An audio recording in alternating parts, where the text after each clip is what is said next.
Hello everyone, welcome to CC Plus. എൻ്റെ പേര് ആതിര.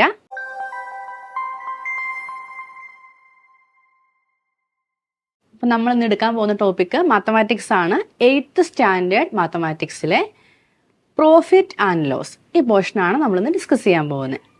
അപ്പോൾ പ്രോഫിറ്റ് ആൻഡ് ലോസ് നമ്മൾ ചെയ്യുമ്പോൾ നമ്മളെപ്പോഴും ഈ പറയുന്ന പ്രോഫിറ്റ് ലോസ് ഇതെല്ലാം നമ്മളൊരു ഷോപ്പ് കീപ്പറിൻ്റെ ആ ഒരു കൺസേണിൽ നിന്നാണ് നമ്മൾ പറയുന്നത്. അപ്പോൾ എന്താണ് പ്രോഫിറ്റ്, എന്താണ് ലോസ്? ഒരു ഷോപ്പ് കീപ്പർ ഒരു ഐറ്റം മേടിക്കുവാണ്, അവരുടെ കടയിൽ വെച്ച് അത് നമുക്ക് സെല്ല് ചെയ്യാൻ വേണ്ടി ഒരു ഐറ്റം മേടിക്കുവാണ്. അപ്പോൾ അതൊരു ഹോൾസെയിലറുടെ കയ്യിൽ നിന്ന് മേടിക്കും അല്ലേ. അപ്പോൾ അതിനു വേണ്ടി അവർ മുടക്കുന്ന ആ എമൗണ്ട്, അതിനെയാണ് നമ്മൾ കോസ്റ്റ് പ്രൈസ് അതല്ലെങ്കിൽ CP എന്ന് പറയുന്നത്. ഇനി അതിനുശേഷം നമുക്കത് വിറ്റ് കഴിയുമ്പോൾ അവർ നമുക്ക് തരുന്ന ആ ഒരു വില എത്ര രൂപയ്ക്കാണ് നമുക്കത് വിൽക്കുന്നത്, അതിനെയാണ് നമ്മൾ സെല്ലിംഗ് പ്രൈസ് അല്ലെങ്കിൽ SP എന്ന് പറയുന്നത്. അപ്പോൾ കോസ്റ്റ് പ്രൈസും സെല്ലിംഗ് പ്രൈസും എന്താണെന്ന് ക്ലിയർ ആണല്ലോ. അപ്പോൾ ഇനി എപ്പോഴാണ് ആ ഷോപ്പ് കീപ്പറിന് പ്രോഫിറ്റ് കിട്ടുന്നത്? അയാൾ മേടിച്ച വിലയേക്കാൾ, അതായത് കോസ്റ്റ് പ്രൈസിനേക്കാൾ വലിയ വിലയ്ക്കാണ് നമുക്ക് ആ സാധനം വിൽക്കുന്നതെങ്കിൽ, അതായത് എങ്ങനെ പറയാം, if SP is greater than CP, selling price is greater than cost price, then അതെന്തായിരിക്കും? അത് പ്രോഫിറ്റ് ആയിരിക്കും, ലാഭമായിരിക്കും. ഇനി അതേസമയം ആ കോസ്റ്റ് പ്രൈസ്, ആ ഷോപ്പ് കീപ്പർ അത് മേടിച്ച വിലയേക്കാൾ ചെറിയ വിലയ്ക്കാണ് നമുക്കത് തരുന്നതെങ്കിൽ എന്താണ്? ഷോപ്പ് കീപ്പറിന് അത് നഷ്ടം വരും. അതിനെയാണ് ലോസ് എന്ന് പറയുന്നത്. അപ്പോൾ selling price is less than cost price. If SP is less than CP, then that's a loss. അപ്പം നമുക്കിത് എങ്ങനെ കണ്ടുപിടിക്കാം? പ്രോഫിറ്റ് കാണണമെങ്കിൽ നമ്മൾ എന്ത് ചെയ്താൽ മതി?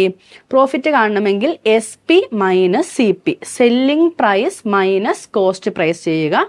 അപ്പം നമുക്ക് പ്രോഫിറ്റ് കിട്ടും. ഇനി അത് പ്രോഫിറ്റ് എത്ര പെർസെൻറ്റേജ് ആണ് ആ പ്രോഫിറ്റ് എന്ന് അറിയണമെന്ന് വെച്ചോ.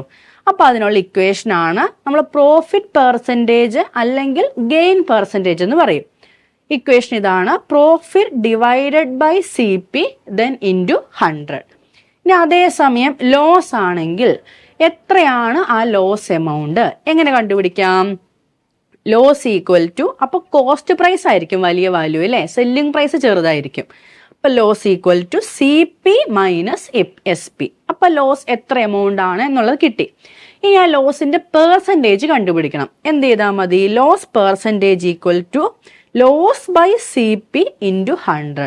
അപ്പോൾ എപ്പോഴും ഓർക്കുക, ന്യൂമറേറ്ററിൽ എന്താണ്? പ്രോഫിറ്റ് ആണെങ്കിൽ പ്രോഫിറ്റ്, ലോസ് ആണെങ്കിൽ ലോസ്. ഡിനോമിനേറ്ററിൽ എപ്പോഴും എന്തായിരിക്കും? ദാറ്റ് CP, കോസ്റ്റ് പ്രൈസ് ആയിരിക്കും നമ്മൾ ഡിനോമിനേറ്ററിൽ കൊടുക്കുന്നത്. അപ്പോൾ ഈ രണ്ട് ഇക്വേഷൻസ് ഒന്ന് അറിഞ്ഞിരിക്കുക. ഇനി നമ്മൾ അത് വെച്ചുള്ള പ്രോബ്ലം എങ്ങനെയാണ് വരുന്നത് നോക്കുവാണ്. അപ്പോൾ first problem: articles boat at 10 for ₹8 are sold at 8 for ₹10. Find the gain percentage. അപ്പോൾ അവർ ആ ക്വസ്റ്റ്യനിൽ മെൻഷൻ ചെയ്തിട്ടുണ്ട് അത് ഗെയിൻ ആണെന്നുള്ളത്. അപ്പോൾ ചില ക്വസ്റ്റ്യനുകൾ പറയത്തില്ല, അപ്പോൾ നമ്മൾ അത് കണ്ടുപിടിക്കണം. അത് ഗെയിൻ ആണോ, പ്രോഫിറ്റ് ആണ്, ഗെയിൻ ആണോ, ലോസ് ആണോ. അപ്പോൾ നമുക്ക് പ്രോഫിറ്റ് ആണോ ഉള്ളത് അതോ ലോസ് ആണോ ഉള്ളത് നമ്മൾ കണ്ടുപിടിക്കണം. അപ്പോൾ ഇവിടെ എന്താ പറഞ്ഞിരിക്കുന്നത്? Articles boat at 10 for ₹8 are sold at 8 for ₹10. അത് ആർട്ടിക്കിൾസ് ബോട്ട് അറ്റ് 10, അതായത് 10 ആർട്ടിക്കിൾസ് മേടിച്ച വില എത്രയായിരുന്നു? ₹8. ദെൻ അതിനുശേഷം അതിൽ നിന്ന് സോൾഡ് അറ്റ് 8 for ₹10, അതിൽ 8 ആർട്ടിക്കിൾസ് വിറ്റു. എത്ര രൂപയ്ക്കാണ്? 10 രൂപയ്ക്ക്. അപ്പോൾ 10 ആർട്ടിക്കിൾസ് 8 രൂപയ്ക്ക് മേടിച്ചിട്ട് അതിൽ 8 ആർട്ടിക്കിൾസ് 10 രൂപയ്ക്ക് കൊടുത്തു. അപ്പം അങ്ങനെയാണെങ്കിൽ ഗെയിൻ പെർസെൻറ്റേജ്. അപ്പം നമ്മൾ എപ്പോഴും പ്രോഫിറ്റും ലോസും കാണുമ്പോൾ നമ്മൾ ഒരു ആർട്ടിക്കിൾ, അല്ലെങ്കിൽ ഇപ്പോൾ ഇവിടെ ആണെങ്കിൽ ആർട്ടിക്കിൾ, ആ ഒന്നിൻ്റെ വേണം ലോസ് അല്ലെങ്കിൽ പ്രോഫിറ്റ് കണ്ടുപിടിക്കാൻ വേണ്ടിയിട്ട്. അപ്പോൾ ഇവിടെ എന്താണ്? 10 എണ്ണത്തിൻ്റെ ഒന്നിച്ചാണ് നമുക്ക് എമൗണ്ട് തന്നിരിക്കുന്നത്. നമ്മൾ അതിൽ നിന്ന് ഒരെണ്ണത്തിൻ്റെ കണ്ടുപിടിക്കണം. അപ്പോൾ നമുക്ക് എങ്ങനെ പറയാം? കോസ്റ്റ് പ്രൈസ് അല്ലേ. കോസ്റ്റ് പ്രൈസ് ഫോർ എത്ര ആർട്ടിക്കിൾസ് ആണ്? 10 articles. Cost price for 10 articles അത് എത്രയാണ്? ₹8. ദെൻ അതിൽ നിന്ന് നമുക്ക് കോസ്റ്റ് പ്രൈസ് ഫോർ 1 ആർട്ടിക്കിൾ വേണം. അപ്പം നമ്മൾ ഇനി എഴുതുവാണ് കോസ്റ്റ് പ്രൈസ് ഫോർ 1 ആർട്ടിക്കിൾ. അപ്പോൾ 1 ആർട്ടിക്കിളിന് എന്ത് വരും? 10 എണ്ണത്തിന് 8 രൂപയാണെങ്കിൽ ഒരെണ്ണത്തിന് എന്താണ്? 8/10, ദാറ്റ് ഈസ് 0.8 അല്ലെ, റുപ്പീസിലാണ്. അപ്പോൾ റുപ്പീസ് 0.8. ഇതാണ് ഒരു ആർട്ടിക്കിളിന്റെ കോസ്റ്റ് പ്രൈസ്. ഇനി അതേ രീതിയിൽ സെല്ലിംഗ് പ്രൈസ് നോക്കുക. സെല്ലിംഗ് പ്രൈസ് 8 ആർട്ടിക്കിളിന്റെ ആണ് 10 രൂപ. So S P for 8 articles. 8 articles എത്രയാണ്? That is rupees 10. അപ്പൊ നമുക്ക് അതിൽ നിന്ന് ഒരെണ്ണത്തിന്റെ കണ്ടുപിടിക്കണം. So S P for 1 article, ഒന്നിന്റെ എത്ര വരും? 10 ഡിവൈഡഡ് ബൈ 8 വരും. അപ്പോൾ നമ്മൾ എസ് പി ഫോർ 1 ആർട്ടിക്കിൾ നോക്കുവാണ്. That is 10/8, that is 1.25. അപ്പൊ നമുക്ക് എന്താണ്? ഒരെണ്ണം, ഒരാർട്ടിക്കിളിന്റെ കോസ്റ്റ് പ്രൈസും കിട്ടി, ഒരാർട്ടിക്കിളിന്റെ സെല്ലിംഗ് പ്രൈസും കിട്ടി. അപ്പൊ എന്താണ്? ഒന്ന് നോക്കിക്കേ. ഒരാർട്ടിക്കിളിന്റെ കോസ്റ്റ് പ്രൈസ് 0.8ഉം സെല്ലിംഗ് പ്രൈസ് 1.25 ആണ്. അപ്പോൾ selling price, that is selling price is greater than cost price. അപ്പോൾ എന്താണ്? ഉറപ്പായിട്ടും അത് പ്രോഫിറ്റ് ആയിരിക്കും അല്ലേ?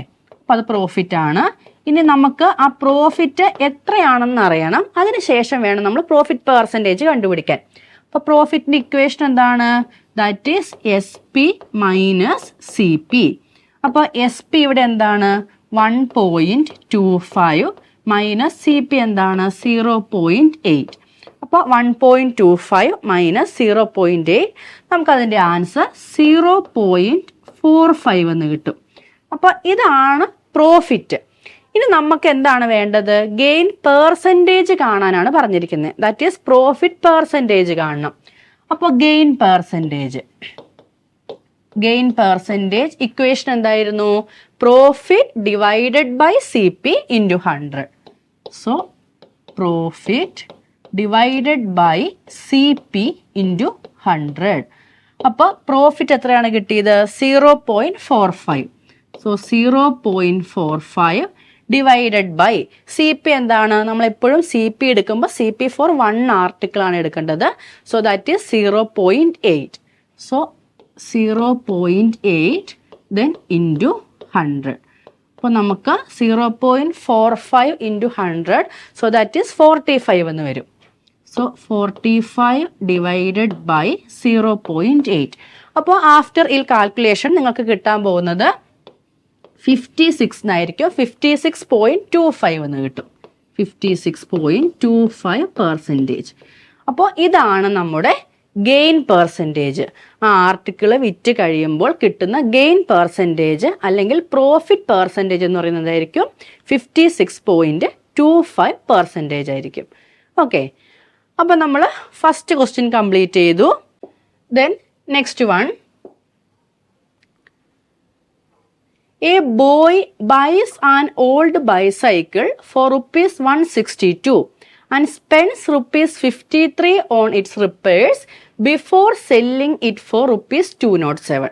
Find his gain or loss percentage. അപ്പോൾ അവരവിടെ സ്പെസിഫൈ ചെയ്തിട്ടില്ല ഗെയിൻ ആണോ ലോസ് ആണോ എന്നുള്ളത് സ്പെസിഫൈ ചെയ്തിട്ടില്ല. നമ്മളത് ആദ്യം കണ്ടുപിടിച്ചിട്ട് വേണം പെർസെൻറ്റേജ് കണ്ടുപിടിക്കാൻ വേണ്ടി. അപ്പോൾ എന്താണ് ക്വസ്റ്റ്യൻ? ഒരു ബോയ് ഒരു ഓൾഡ് ബൈസൈക്കിൾ മേടിച്ചു. അതിനുശേഷം അത് മേടിച്ച വില എത്രയാണ്? rupees 162. Then he spends rupees 53 on its repair. ആ മേടിച്ചതിന് ശേഷം എന്താണ്? അതിലേക്ക് ഒരു 53 രൂപ മുടക്കി എന്തോ ഒരു റിപ്പയറിങ് ചെയ്തിട്ടുണ്ട്. അപ്പൊ ഇങ്ങനെയുള്ള കേസിൽ നമ്മൾ സാധാരണ കോസ്റ്റ് പ്രൈസ് എന്ന് പറഞ്ഞാൽ എന്താണ്? അത് സെല്ല് ചെയ്യാൻ വേണ്ടി നമ്മളത് മേടിക്കുമ്പോൾ ഉള്ള എമൗണ്ട് ആണ് കോസ്റ്റ് പ്രൈസ് എന്ന് പറയുന്നത്. പക്ഷേ ചില കേസിൽ ഇപ്പം എന്താണ്, ഇപ്പം ഇവിടെ പറഞ്ഞ പോലെ മേടിച്ചതിന് ശേഷം റിപ്പയർ ഒരു എമൗണ്ട് ആയിട്ടുണ്ട്, അല്ലെങ്കിൽ ചിലപ്പോൾ എന്തെങ്കിലും ഒരു ഐറ്റം നമ്മൾ ഒരു ദൂരെയുള്ള ഒരു സിറ്റിയിൽ നിന്ന് മേടിക്കുന്നതെങ്കിൽ നമുക്ക് ട്രാവലിംഗ് എക്സ്പെൻസ് വരും. അപ്പോൾ അങ്ങനെ ഒരു എക്സ്പെൻസും കൂടെ നമ്മുടെ കയ്യിൽ നിന്ന് ചിലവാകുന്നുണ്ടെങ്കിൽ നമ്മൾ അതിനെയാണ് ഓവർ ഹെഡ് ചാർജസ് എന്ന് പറയുന്നത്. അപ്പോൾ നമ്മുടെ ഒറിജിനൽ കോസ്റ്റ് പ്രൈസ് എന്ന് പറയുന്നത് ഈ ഓവർ ഹെഡ് ചാർജും കൂടെ ആഡ് ചെയ്തിട്ടുള്ള വാല്യൂ ആയിരിക്കും. അപ്പോൾ ഇവിടെ എന്ത് വരും? കോസ്റ്റ് പ്രൈസ് എന്ന് പറയുന്നത് ഇവിടുത്തെ എന്താണ്? ഇവിടുത്തെ ഓവർ ഹെഡ് എക്സ്പെൻസ് എത്രയാണ് വരുന്നത്? Over head expense is rupees 53. അപ്പോൾ 53 ആണെങ്കിൽ ടോട്ടൽ കോസ്റ്റ് പ്രൈസ്. അപ്പൊ ടോട്ടൽ കോസ്റ്റ് പ്രൈസ് എന്താണ് വരുന്നത്? This 162 plus 53. ഈ രണ്ട് എമൗണ്ടും കൂടെ ആഡ് ചെയ്യണം. That is rupees 162 plus 53. അപ്പൊ നമുക്ക് വാല്യൂ വരാൻ പോകുന്നത്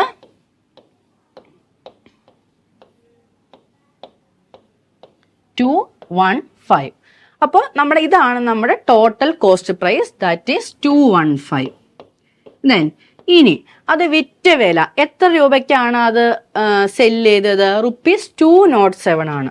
സോ സെല്ലിംഗ് പ്രൈസ് ഈസ് 207.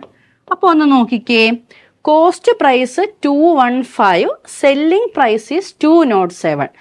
അപ്പോൾ എന്താണ് selling price that is less than cost price അല്ലേ? കോസ്റ്റ് പ്രൈസ് ആണ് കൂടുതൽ. അപ്പം അതിൻ്റെ മീനിങ് എന്താ? അവിടെ നഷ്ടമാണ് സംഭവിച്ചിരിക്കുന്നത്. അപ്പോൾ selling price is less than cost price, അപ്പോൾ ലോസ് ആണ്. ഇനി നമുക്ക് എന്താണ് വേണ്ടത്? Find his gain or loss percentage എന്നായിരുന്നു. അപ്പോൾ ഇവിടെ നമുക്ക് വേണ്ടത് ലോസ് പെർസെൻറ്റേജ് ആണ്.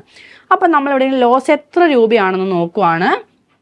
അപ്പം ലോസ് എങ്ങനെ കണ്ടുപിടിക്കാം? ഇവിടെ കോസ്റ്റ് പ്രൈസ് ആണ് വലുത്, സെല്ലിംഗ് പ്രൈസ് ആണ് ചെറുത്. അപ്പം loss equal to CP minus SP. So value എന്ത് വരും?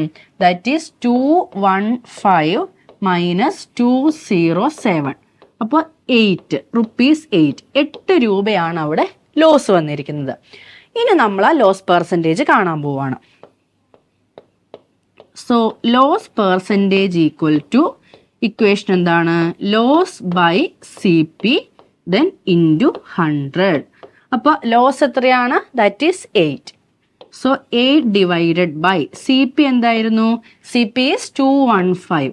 So 8 into 215, 8 by 215 into 100. So 800 then divided by 215. ഇതാണ് നമ്മുടെ വാല്യൂ വരുന്നത്. കിട്ടാൻ പോകുന്ന വാല്യൂ 3 പോയിന്റ് ആയിരിക്കും. So final value loss percentage എന്ന് പറയുന്നത് ദാറ്റ് ഈസ് 3.72%. സോ ഈ ബൈസൈക്കിളിൽ ആ ബോയ്ക്ക് ഉണ്ടായിരിക്കുന്നത് നഷ്ടമാണ്. So that percentage is 3.72%. Okay, നമ്മുടെ CC+ൽ 1-1 ട്യൂഷൻ അവൈലബിൾ ആണ്. ഇപ്പം എല്ലാവരും എന്താണ് നമ്മുടെ ആനുവൽ എക്സാംസിന് പ്രിപ്പയർ ചെയ്യുന്ന തിരക്കിലായിരിക്കും അല്ലേ? അപ്പോൾ എല്ലാ സ്റ്റാൻഡേർഡ്സിലെയും നമ്മുടെ സ്റ്റാർട്ടിങ് LKG മുതൽ +2 വരെയുള്ള എല്ലാ സ്റ്റാൻഡേർഡ്സ് സ്റ്റുഡൻസിനും 1-1 ട്യൂഷൻ അവൈലബിൾ ആണ്. ഓൺലൈൻ ട്യൂഷനാണ്. അപ്പോൾ എല്ലാ സബ്ജക്ട്സിനും നിങ്ങൾക്ക് ടഫ് ഉള്ളത് മാത്തമാറ്റിക്സ് ആയിക്കോട്ടെ, സയൻസ് സബ്ജക്ട്സ് ആയിക്കോട്ടെ, അതല്ല ലാംഗ്വേജ് ആണെങ്കിലും എല്ലാ സബ്ജക്ട്സിനും ടീച്ചേഴ്സ് അവൈലബിൾ ആണ്. അപ്പോൾ എന്താണ് ഈ ഒരു അവസരം നിങ്ങളെല്ലാവരും പ്രയോജനപ്പെടുത്തുക. നമ്മുടെ ആനുവൽ എക്സാമിന് നന്നായി പ്രിപ്പയർ ചെയ്യുക. നമ്മൾ ലാസ്റ്റ് സ്റ്റേജിലാണ്, ലാസ്റ്റ് സ്റ്റെപ്പിലാണ്. ആനുവൽ എക്സാംസ് ആണ് ഫെബ്രുവരി മാർച്ച് സമയത്ത്. അപ്പം നമുക്ക് അങ്ങനെ കോൺടാക്ട് ചെയ്യണമെങ്കിൽ 1-1 ട്യൂഷൻ അവൈലബിൾ ആണ്. അപ്പോൾ കോൺടാക്ട് ചെയ്യണമെങ്കിൽ നിങ്ങൾക്ക് താഴെ കാണുന്ന നമ്പറിൽ കോൺടാക്ട് ചെയ്യുക. Okay. Bhanu bought a fountain pen for ₹12. For how much should she sell it to gain 15%? അപ്പോൾ എന്താണ് ക്വസ്റ്റ്യൻ? ഭാനു ഒരു ഫൗണ്ടൈൻ പെൻ മേടിച്ചു. അപ്പം ആ എമൗണ്ട് തന്നിട്ടുണ്ട്. അപ്പം നമുക്ക് അറിയാവുന്ന കാര്യം നമുക്കൊന്ന് എഴുതി നോക്കാം. അപ്പം CP എത്രയാണ്? CP that is ₹12. Then for how much should she sell it to gain 15%? Selling price തന്നിട്ടില്ല. അപ്പോൾ നമുക്ക് സെല്ലിംഗ് പ്രൈസ് കണ്ടുപിടിക്കണം. അവരെന്താ പറഞ്ഞിരിക്കുന്നത്? 15%, 15% ഗെയിൻ കിട്ടണം. ആ ഗെയിൻ കിട്ടുന്ന രീതിയിൽ എത്രയായിരിക്കും സെല്ലിംഗ് പ്രൈസ് നമ്മൾ ഫിക്സ് ചെയ്യേണ്ടത്? അപ്പോൾ ഇങ്ങനെയാണ് ക്വസ്റ്റ്യൻ വരുന്നതെങ്കിൽ, അതായത് ഒന്നുകിൽ നമുക്ക് സെല്ലിംഗ് പ്രൈസ് തരും, എന്നിട്ട് ഗെയിൻ പെർസെൻറ്റേജ് അല്ലെങ്കിൽ ലോസ് പെർസെൻറ്റേജ് തന്നിട്ട് നമ്മൾ കോസ്റ്റ് പ്രൈസ് കണ്ടുപിടിക്കണം. അതല്ലെങ്കിൽ കോസ്റ്റ് പ്രൈസ് തരും, പിന്നെ അതിനുശേഷം ഗെയിൻ ഓർ ലോസ് പെർസെൻറ്റേജ് തന്നിട്ട് നമ്മൾ സെല്ലിംഗ് പ്രൈസ് കണ്ടുപിടിക്കണം. ഇങ്ങനെയുള്ള പ്രോബ്ലംസ് ആണെങ്കിൽ നമ്മൾ യൂസ് ചെയ്യുന്ന ഡിഫറെൻറ്റ് ഇക്വേഷൻ ആണ്. ഇവിടെ നമുക്ക് സെല്ലിംഗ് പ്രൈസ് ആണ് കണ്ടുപിടിക്കേണ്ടത്. If the cost price and gain percentage is given. അങ്ങനെയാണെങ്കിൽ equation SP equal to 100 plus gain percentage divided by 100 into CP. ഇതാണ് നമ്മുടെ ഇക്വേഷൻ. അപ്പോൾ ഇവിടെ നമ്മൾ സബ്സ്റ്റിറ്റ്യൂട്ട് ചെയ്യുക. അപ്പോൾ നമുക്ക് എന്താണ് സെല്ലിംഗ് പ്രൈസ് എന്നുള്ള കിട്ടും. അപ്പോൾ ഇവിടെ എന്താണ്? ഇവിടെ ഗെയിൻ പെർസെൻറ്റേജ് എന്താണ്? ഗെയിൻ പെർസെൻറ്റേജ് അവർ പറഞ്ഞിരിക്കുന്നത് 15% വേണമെന്നാണ്. അപ്പോൾ നമുക്ക് സെല്ലിംഗ് പ്രൈസ് കണ്ടുപിടിക്കാം. ഇക്വേഷൻ എന്താണ്? 100 plus gain percentage divided by 100 into CP. So 100 plus gain percentage that is 15, then divided by 100, then into CP. ഇവിടെ എന്താണ് CP? that is 12. so equation എങ്ങനെ വരും? 115 divided by 100 into 12. so ഇനി നമ്മൾ ഈ value കണ്ടുപിടിക്കാൻ പോവാണ്. so 115 into 12, so that value is 1380. so 1380 divided by 100. അപ്പോൾ 100 കൊണ്ട് ഡിവൈഡ് ചെയ്യുമ്പോൾ എന്ത് ചെയ്താൽ മതി? 2 ഡെസിമൽ പോയിന്റ്, 2 പോയിന്റ് മാറ്റി നമ്മൾ പോയിന്റ് കൊടുത്താൽ മതി. സോ 13.80. അപ്പോൾ ഇതിന്റെ മീനിങ് എന്താ?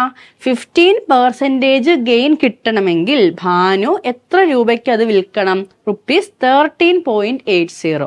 13 രൂപ 80 പൈസയ്ക്ക് വേണം ഭാനു അത് വിൽക്കാൻ വേണ്ടിയിട്ട്. ഓക്കെ, സോ നമ്മുടെ next question. Ram sells an article for rupees 360 at a gain of 20%. Find its cost price. കണ്ടോ, ഇവിടെ നമുക്ക് എന്തൊക്കെ തന്നിരിക്കുന്നേ? സെല്ലിംഗ് പ്രൈസ് തന്നിട്ടുണ്ട്. സോ SP തന്നിട്ടുണ്ട്. SP is 360 rupees. And gain percentage എത്രയാണ്? 20%. So gain percentage equal to 20%. Then നമുക്ക് find its cost price. നമ്മൾക്ക് കണ്ടുപിടിക്കേണ്ടത് കോസ്റ്റ് പ്രൈസ് ആണ്. സോ CP ആണ് കണ്ടുപിടിക്കേണ്ടത്. സോ ഇതാണ് equation. CP equal to 100 by 100 plus gain percentage into SP. അപ്പോൾ substitute ചെയ്യുമ്പോൾ എങ്ങനെ വരും? 100 then divided by 100 plus gain. So 100 plus 20 then into SP. SP എത്രയാണ്? That is 360. So നമുക്ക് വരാൻ പോകുന്നത് 3600 then divided by 120 എന്ന് വരും. 3600 divided by 120. അപ്പോൾ that is 360 divided by 12. അപ്പോൾ 300. അതായത് ആ ഒരു ആർട്ടിക്കിൾ മേടിച്ചപ്പോഴുള്ള കോസ്റ്റ് പ്രൈസ് എന്തായിരിക്കും? That is rupees 300. അപ്പോൾ ഇതുപോലെ നമുക്ക് ഡയറക്റ്റ് ലോസ് പെർസെൻറ്റേജും പ്രോഫിറ്റ് പെർസെൻറ്റേജ് ക്വസ്റ്റ്യൻസ് കാണും. അതല്ലെങ്കിൽ ഇതുപോലെ SP അല്ലെങ്കിൽ CP ഏതെങ്കിലും തരും. then അതിനുശേഷം അതിൻ്റെ കൂടെ ലോസ് പെർസെൻറ്റേജ് അല്ലെങ്കിൽ പ്രോഫിറ്റ് പെർസെൻറ്റേജ് തരും. then അതിനുശേഷം മിസ്സിംഗ് ആയിട്ടുള്ള വാല്യൂ SP ആണെങ്കിൽ SP, CP ആണെങ്കിൽ CP അത് കണ്ടുപിടിക്കാനുള്ള ക്വസ്റ്റ്യൻസും കാണും. അപ്പോൾ നമ്മൾ ഓൾമോസ്റ്റ് ഈ ഒരു ഏരിയയിൽ നിന്ന് വരുന്ന ഏതൊക്കെ ടൈപ്പ് പ്രോബ്ലംസ് ആണെന്ന് കവർ ചെയ്തിട്ടുണ്ട്. അപ്പോൾ എല്ലാവർക്കും മനസ്സിലായെന്ന് വിചാരിക്കുന്നു. Thank you.